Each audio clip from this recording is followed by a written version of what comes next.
Hi everyone, and welcome to lesson 2 of our Runes level 1 course. Apologies because I am full of the cold, so I do sound a bit stuffy, so I will apologise in advance for that, and if there's any coughing and spluttering at times, although I will keep it to a minimum. So yesterday was quite a lot with all of those meanings, and it was something that actually I know that I bombarded you. It's a system that's relatively new for you potentially, and understanding the meanings and running through them all was a lot, and it was a lot to take in. What I will say is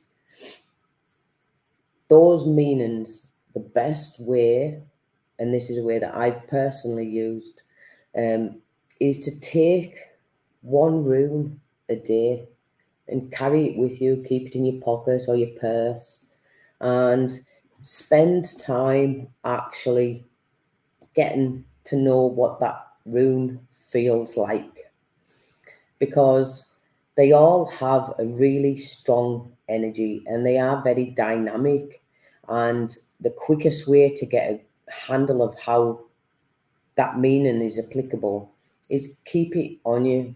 Spend a few times within the day to actually look at it, and at the end of the day actually reflect back.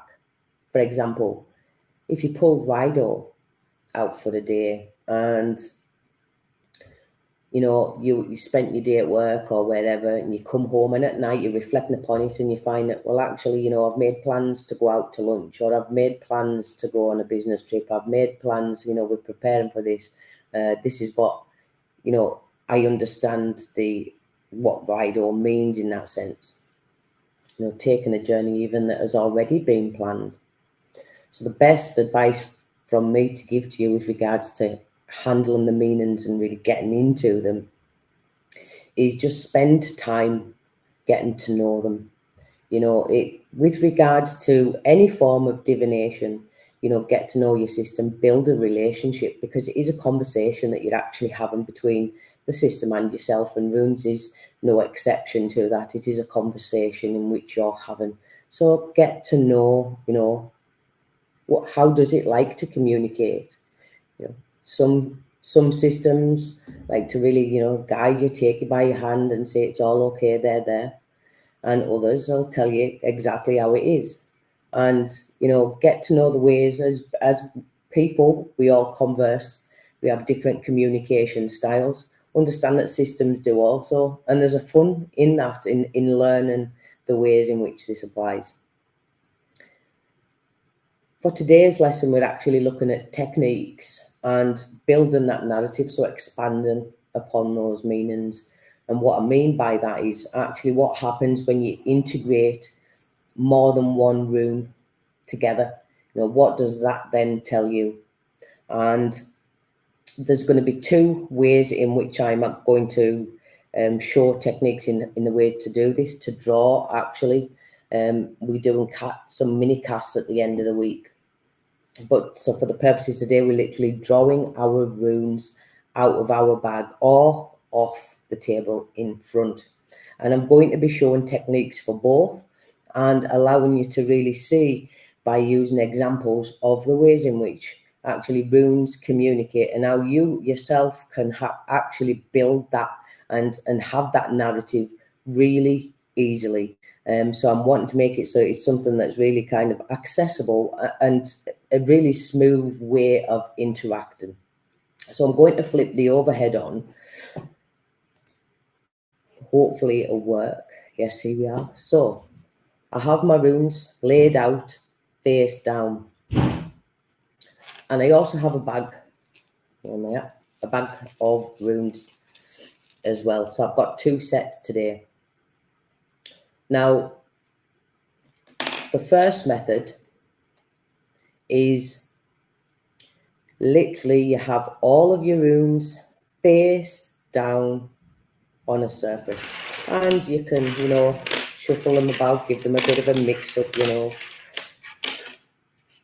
really spend the time just to allow yourself to feel. You'll know when it's the right time to kind of stop and separate them into areas, because you'll feel it. And if you don't, do it 3 to 5 times. So I have my runes here now, all face down.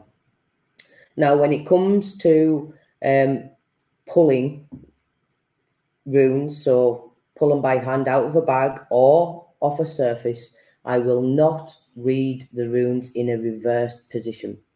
I didn't go through reversals with you yesterday because that would have been 48 meanings, and 24 is a lot anyway when you're trying to get acquainted.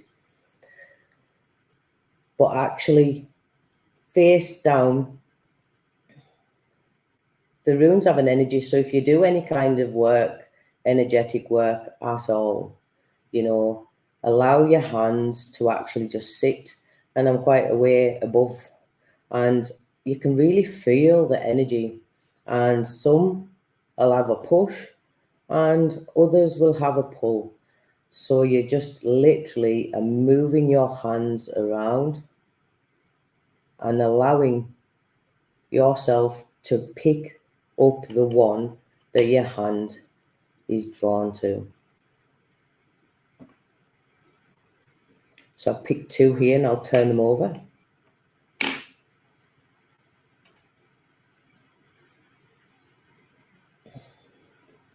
And we have Lagus and Tivas.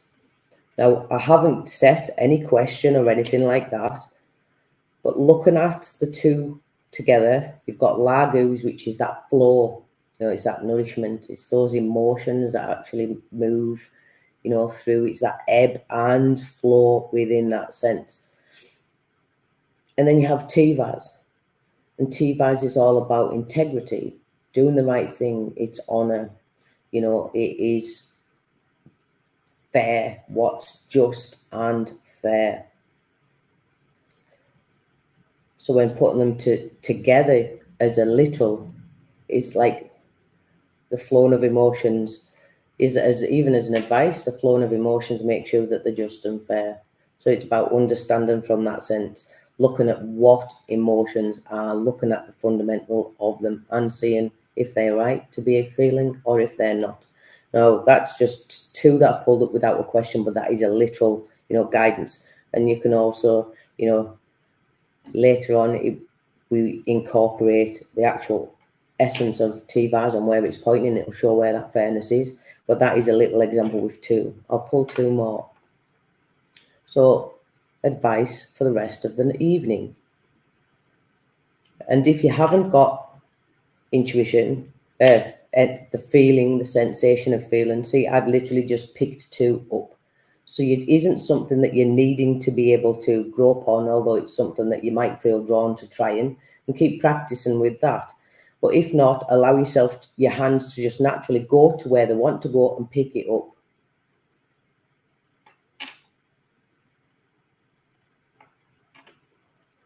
Now I've got 2 rather prickly runes there. Guidance for the rest of my night. Well, you could be saying a certain boundaries. You could actually say kind of deflecting, so it's actually, but it is really saying, that there is something in which I'll need to assert myself or have some kind of boundary, or which I will feel defensive with. It could even be, defensive with regards to assertion, or the way something's came across or put across, it would make you feel defensive within that. So you're seeing the 2 actual actions within that. Put these up here, and I'll give another example. How can everyone on this course best build their relationship with the runes?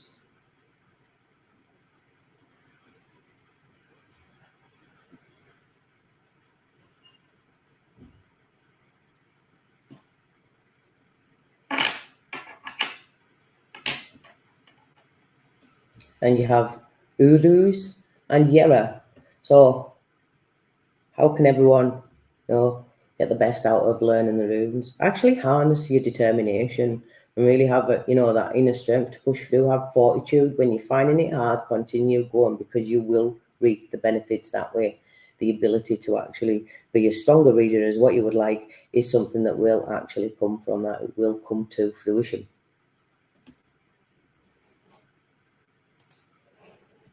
And that is literally a narratives with the method of placing them face down and drawing them. Now, as you see, I'm asking really, really practical questions. And practical questions are something that I actually, when I first began any form of divination, I was all into the woo.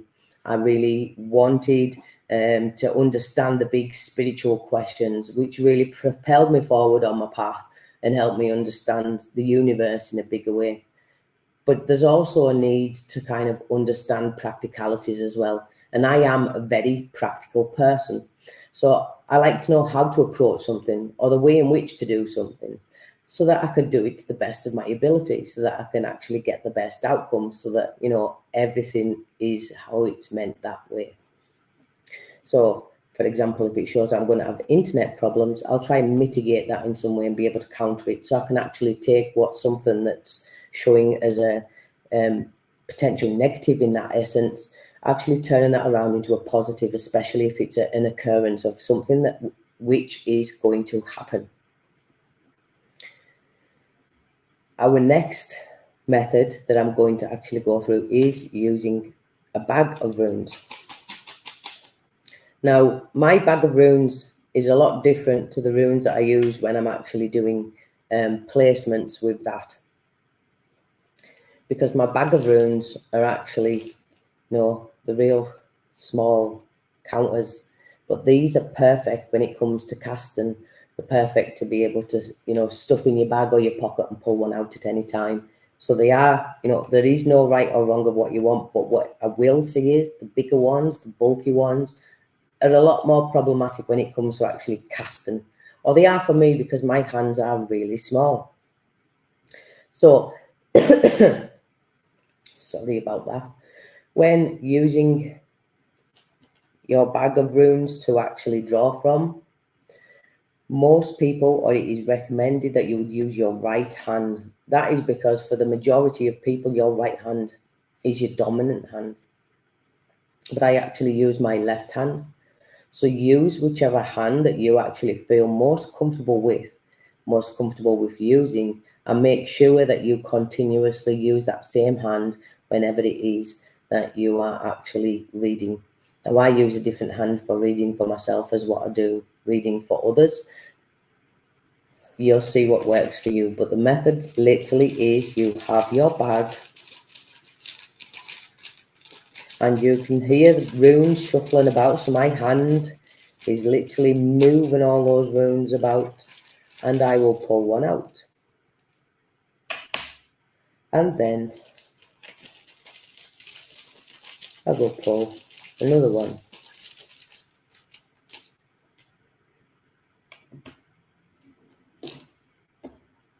So the first rune with which I pulled, Perthrow.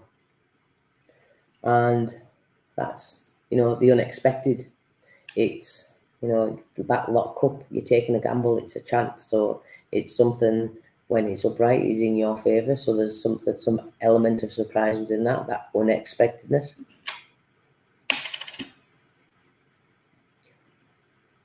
Unexpected agreements, unexpected journeys, literally two together. So if you were to pull these two out for a day and say, show me my day ahead, it would literally show there is some unexpected journey within your day, or an unexpected agreement is to show up. It will literally symbolize that. Put them back in my bag and take another two out. And this process is a lot different because as you're moving them about in your hands, you know, you're actually really stirring them up. It's like a tombola. So you just stop when you feel right and then pull your first rune out again.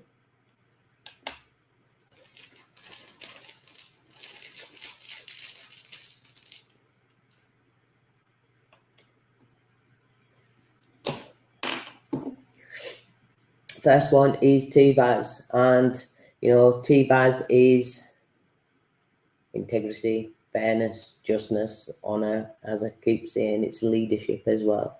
But it is also, it's got an element of something official with it.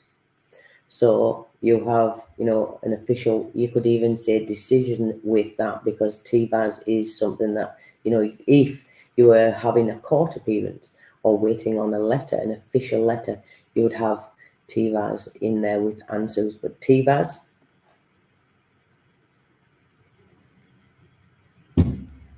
so you could literally say that there is, something. I've got a helicopter going overhead, sorry, I'm going to sneeze.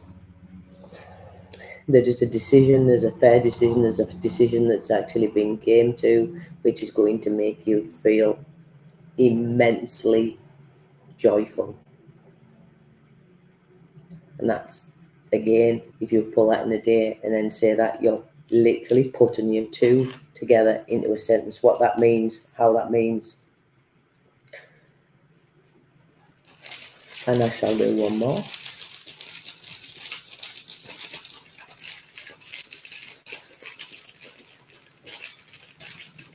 Advice for the rest of everyone's day.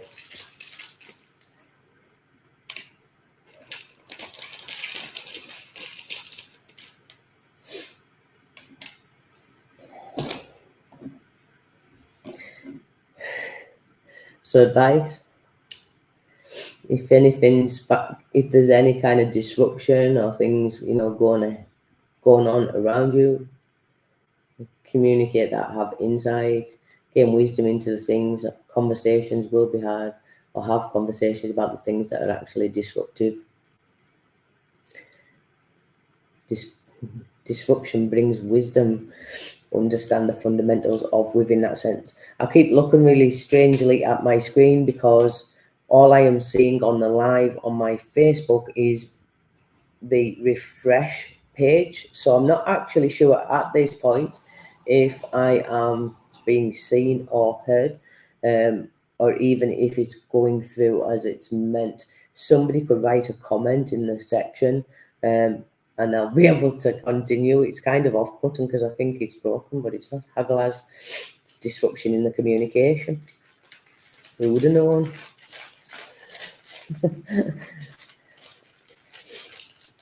So when actually building narratives, when you're looking at it, because I've just pulled out 5 views in my hand, just a cluster of them.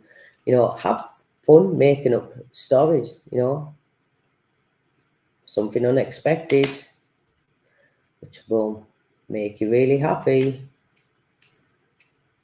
with regards to some inheritance or something to do with the home. You've been waiting for it to come to fruition. It's been a long time coming around, but it brings opportunity for something new to begin right afterwards.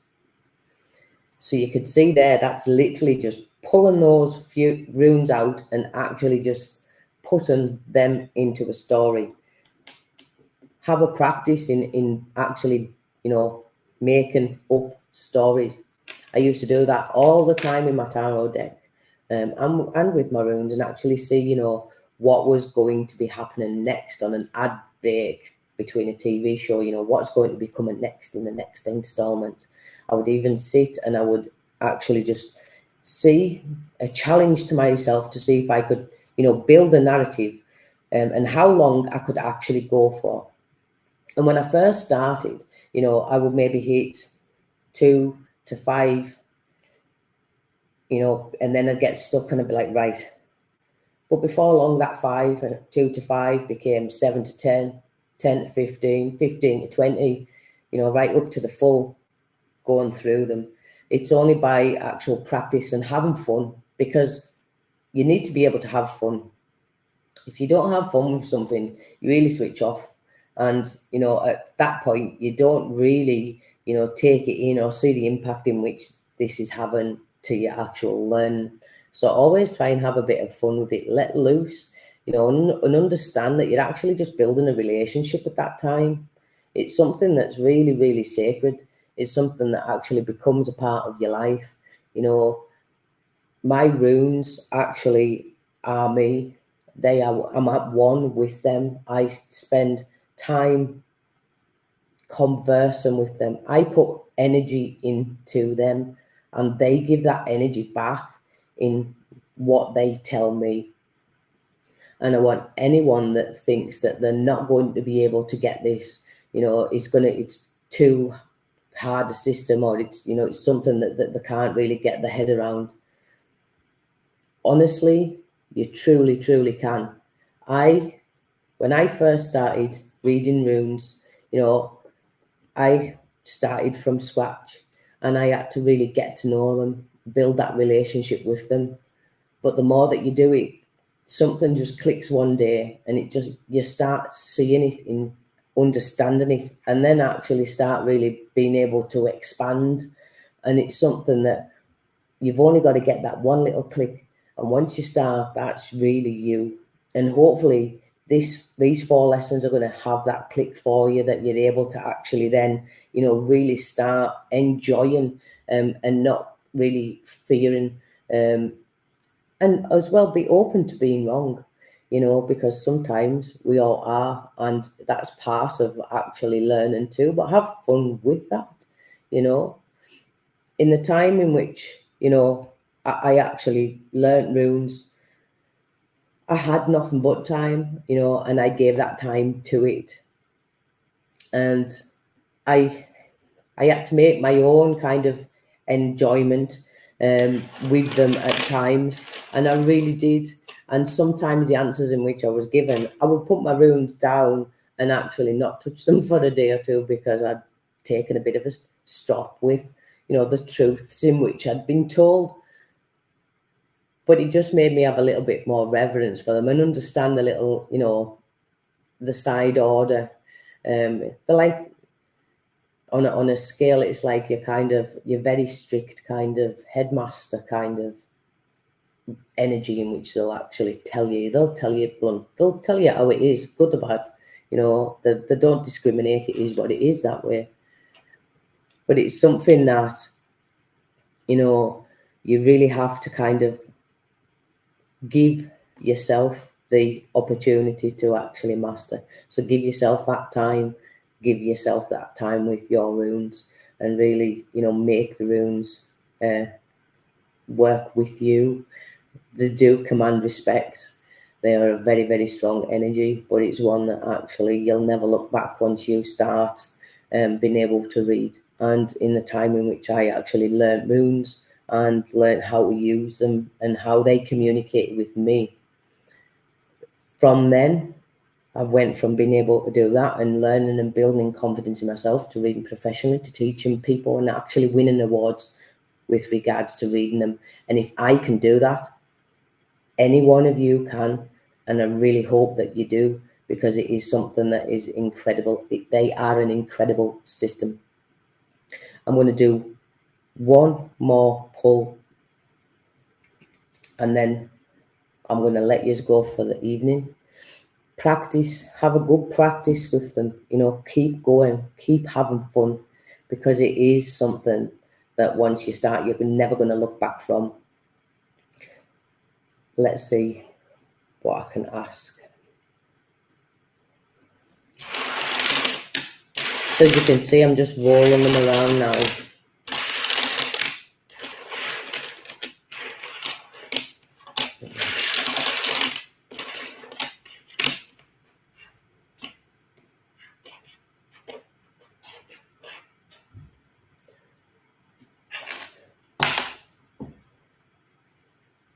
What's the weather going to be like here in Ireland tomorrow? I mean, that's a really simple question. What is the weather going to be like where I am in Ireland tomorrow?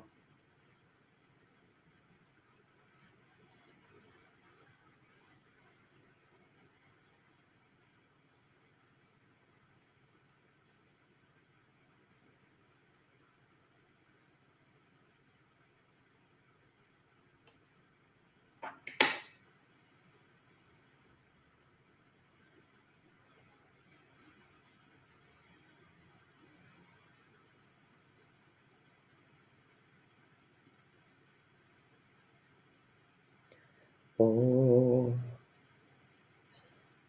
There we have it. Well, we have algaes and we have Isa. Well, Isa being ice, it's going to be cold. But algaes, to me, is that refuge. So I would say that the weather tomorrow is going to be cold. Or there's even an opportunity for some kind of ice in some aspect. I don't think it's cold enough for hail or anything like that, or snow. But you might get a bit of sleet at times. I would say possibly a little fluttered in the rain, but it is really cold, very cold, and need to seek refuge tomorrow. It is not a day for outdoors. You could even say you might need an umbrella with you as well from that. But yes, tomorrow's not going to be much warmer. That's great when you've got a cold, isn't it? I hope you have all enjoyed today's lesson. Like I say, I haven't. I'm full of the cold, so I'm determined on putting through this week. But yes, I hope I haven't put you off too much with this, and I hope I haven't gone too quickly.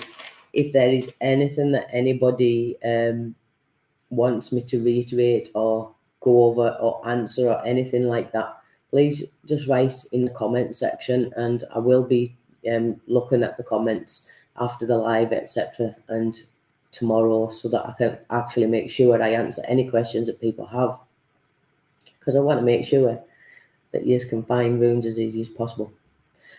I hope you enjoyed today's lesson, and I'll see you all tomorrow. Bye.